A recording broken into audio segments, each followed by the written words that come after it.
Bismillahirrahmanirrahim. Assalamualaikum warahmatullahi wabarakatuh. Salam sejahtera untuk anak-anak yang hebat semua. Untuk memulai kegiatan, alangkah baiknya kita berdoa. Apakah di sini ada yang ingin memimpin doa? Ya, silahkan. Berdoa dimulai. Amin. Oke, bagaimana kabarnya hari ini? Semoga semuanya baik-baik saja. Nah, untuk hari ini, apakah ada yang tidak masuk atau tidak hadir untuk hari ini? Siapa? Amanda. Oke.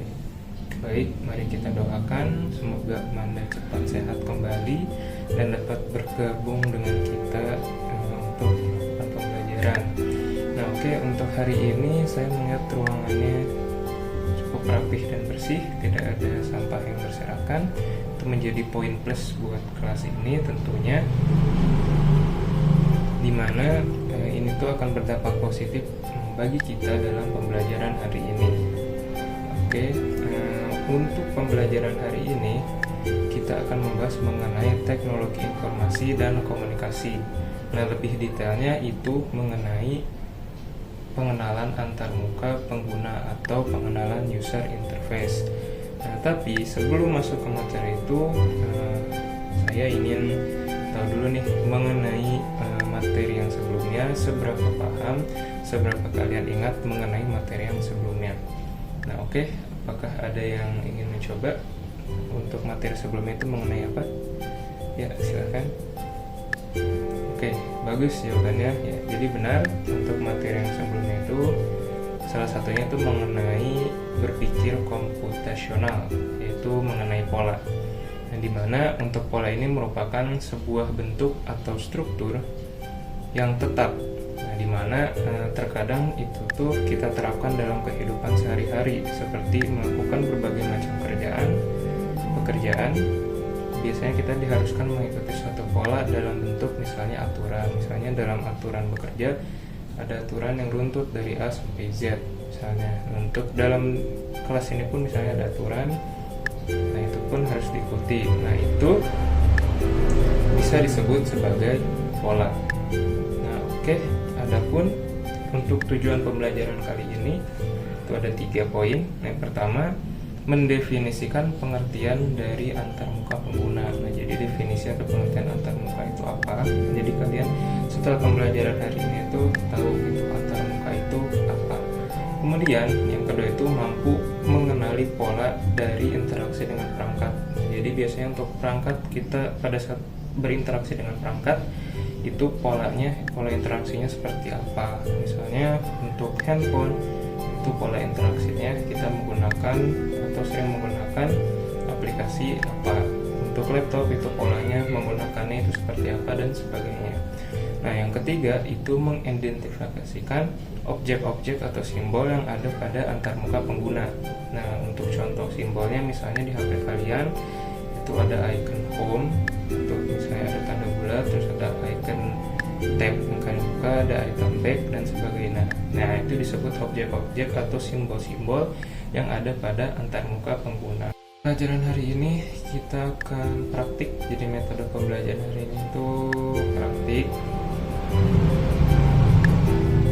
Nah, adapun untuk alat yang digunakan itu cukup simpel. Alat yang digunakan bisa menggunakan handphone pribadi kalian ataupun device komputer yang sudah disediakan di sini. Nah, oke, sebelum mulai praktik kita, apakah ada yang ingin ditanyakan terlebih dahulu? Tidak ada? Oke, berarti clear ya. Nah, sebelum mulai praktik, saya ingin menanyakan suatu hal. Ini kita diskusi aja atau berbagi pendapat. Jadi saya ingin tahu pandangan kalian mengenai jika ada salah satu tools TIK atau perkakas TIK ini itu merupakan perkakas yang berguna untuk membantu suatu pekerjaan tertentu, yang pastinya itu membuat lebih efektif, lebih cepat gitu ya, untuk membantu pekerjaan manusia. Nah, perkakas apa yang paling menarik untuk kalian? Nah, saya ingin menanyakan itu, apa yang menarik untuk kalian, tools apa yang menarik, kemudian mengapa hal tools itu tuh bisa menjadi yang paling menarik bagi kalian. Kemudian apa yang terjadi andai kata tools itu tidak ada gitu, atau hilang lah dari permukaan bumi ini. Oke, ada yang bisa jawab? Ya, silahkan. Oke, bagus jawabannya, kita beri apresiasi. Nah, jadi itu salah satu contohnya. Misalnya andai kata, kalau untuk saya pribadi, untuk perkakas TIK yang paling berguna itu adalah satunya laptop atau komputer. Nah, jadi andai kata tools ini tidak ada, ya tentu itu akan mempersulit. Bayangin saja jika kita ingin menuliskan suatu dokumen, itu kan harus menulis secara manual menggunakan pensil atau tinta atau sejenisnya di atas kertas. Nah, itu kan membutuhkan waktu yang cukup lama, ditambah lagi belum tentu tulisan kita itu rapih seperti komputer kan, seperti kita mengetik di laptop atau komputer.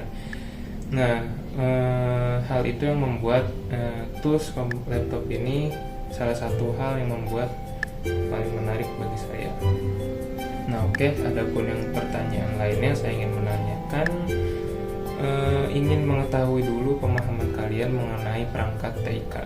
Nah, yang saya ingin tanyakan itu, tolong sebutkan beberapa contoh perangkat TIK yang sering digunakan dalam kehidupan sehari-hari serta jelaskan fungsinya masing-masing. Ada yang ingin berpendapat? Oke, silahkan. Ya, bagus jawabannya, itu sudah benar ya untuk jawabannya. Sebagai bekal untuk materi awal dari kalian sebelum melakukan praktik, saya ingin share terlebih dahulu mengenai antarmuka pengguna secara umum. Nah, jadi di sebelah saya ini sudah ditampilkan 3 jenis antarmuka yang ada. Nah, untuk yang pertama, yang A, itu merupakan gambar dari salah satu antarmuka dari sistem operasi Windows ya, atau bisa disingkat itu GUI, Graphic User Interface. Nah, jadi antarmuka pengguna yang Windows ini itu berbasis grafis. Jadi di situ dilihat ada gambarnya, ada bentuknya dan sebagainya, ada warna, ada pola dan sebagainya.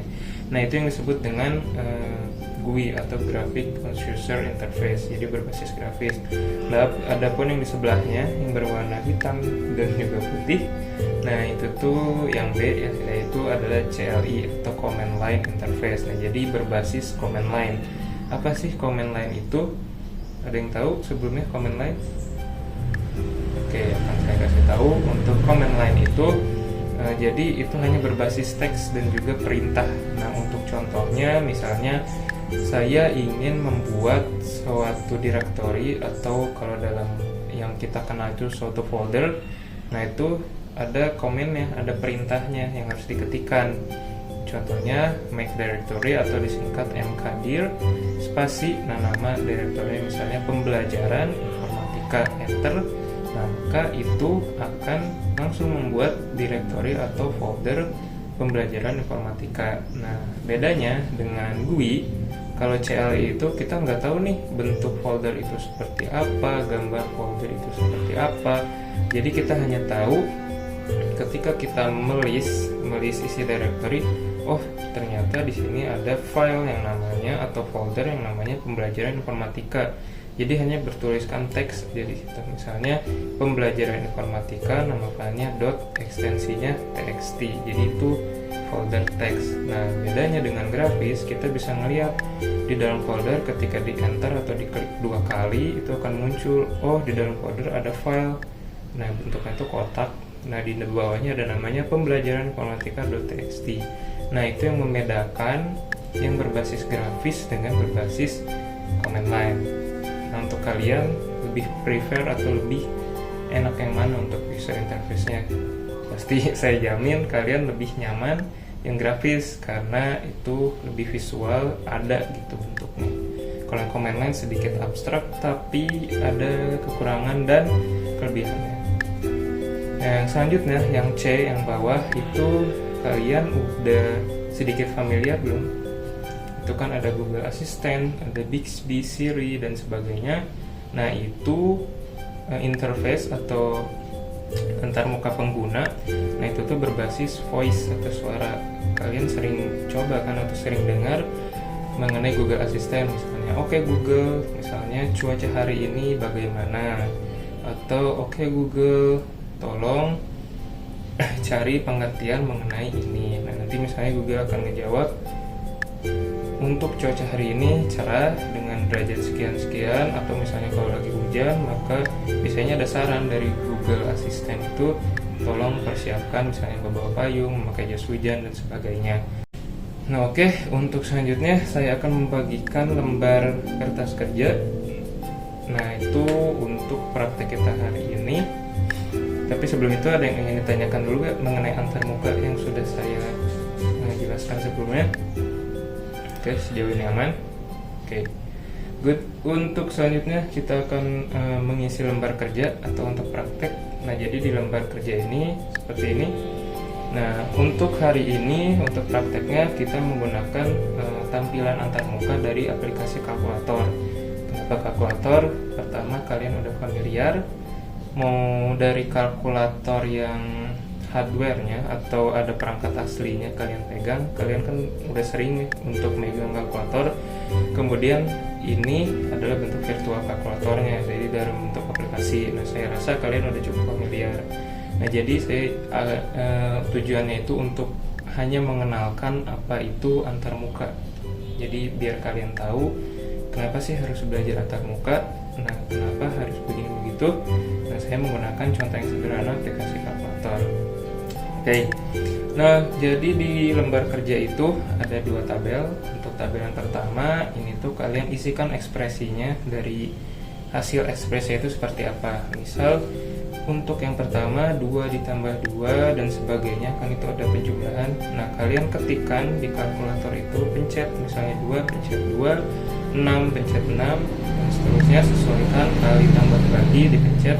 Kemudian menggunakan button sama dengan atau equal itu untuk menghasilkan output dari ekspresi perhitungan yang ada di tabel. Kalian tuliskan hasilnya berapa. Nah itu jangan ngitung manual ya, gunain kalkulator. Kalian tujuannya ini untuk mengenalkan antarmuka ke kalian. Jadi ini bukan soal perhitungan, bukan soal ke kalian, bukan soal hasilnya. Ini untuk membiasakan kalian mengenai antarmuka. Oke, silahkan diisi untuk tabel yang pertama. Ya, selanjutnya untuk tabel yang kedua, ini ada simbol atau objek pada kalkulator.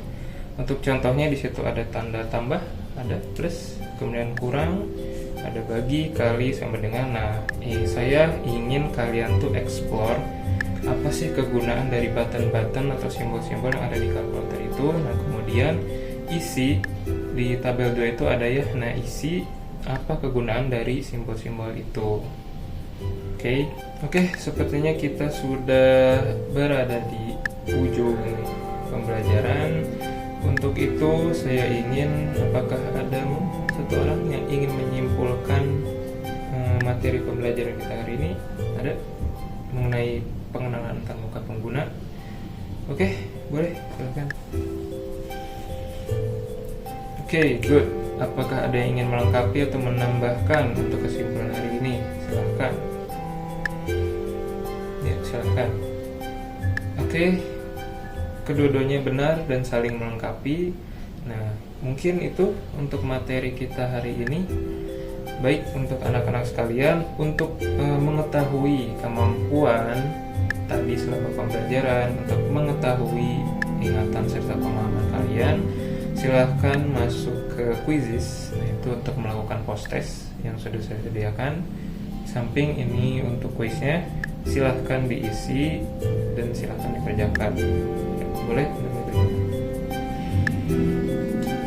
Oke, sepertinya hampir semuanya mendapatkan nilai 100 ya. Oh, keren. Good job untuk semuanya.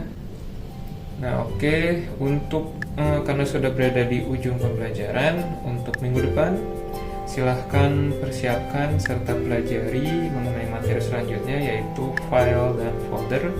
Nah, jadi nanti minggu depan kita akan belajar bagaimana cara membuat folder, membuat file, terus juga tentang ekstensi file itu apa, dan sebagainya. Jadi dipersiapkan, silahkan dibaca nanti di bukunya boleh, atau bisa cari literasi dari internet. silahkan browsing atau media lainnya.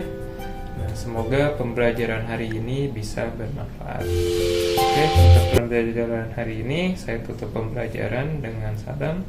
Wassalamualaikum warahmatullahi wabarakatuh.